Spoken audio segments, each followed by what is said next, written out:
আসসালামু আলাইকুম বন্ধুরা, আপনারা সবাই কেমন আছেন?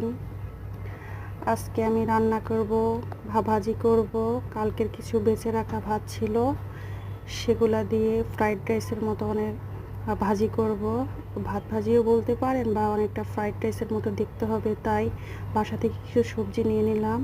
ক্যাপসিকাম, একটু গাজর, একটু পাতাকপি, একটু আলু, এগুলোকে ভালো করে কেটে ধুয়ে পরিষ্কার করে নিলাম।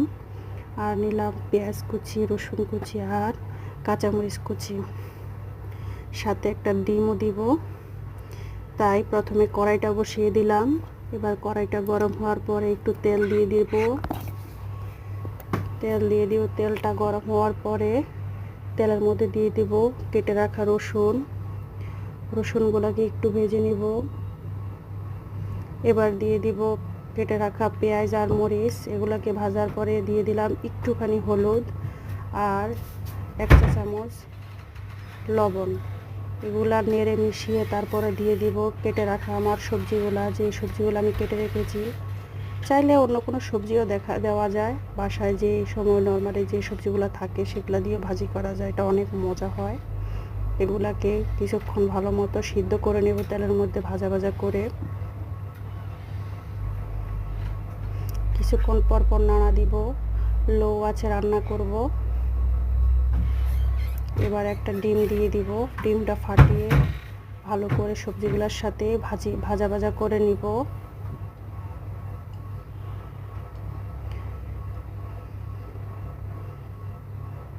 ভালো করে ডিমগুলা সবজির সাথে মিশিয়ে নেব নেড়ে চেড়ে। এরপর ভাতগুলা দিয়ে দিলাম।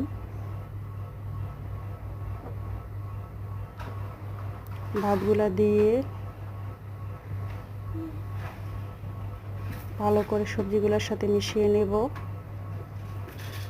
এবার কিছুক্ষণ প্রায় 6-7 মিনিট মতো ভাতগুলা ভাজি করে নেব। ভাজি করার পরে প্রায় শেষের দিকে যখন উঠাবো, ওই সময়টাতে ধনিয়া পাতা কেটে কুচি কুচি করে ভাজা ভাতগুলোর সাথে মিক্সড করে নেব। 1 মিনিট ভালো মতো মিশিয়ে নেওয়ার পরে আমি এগুলো উঠিয়ে নেব।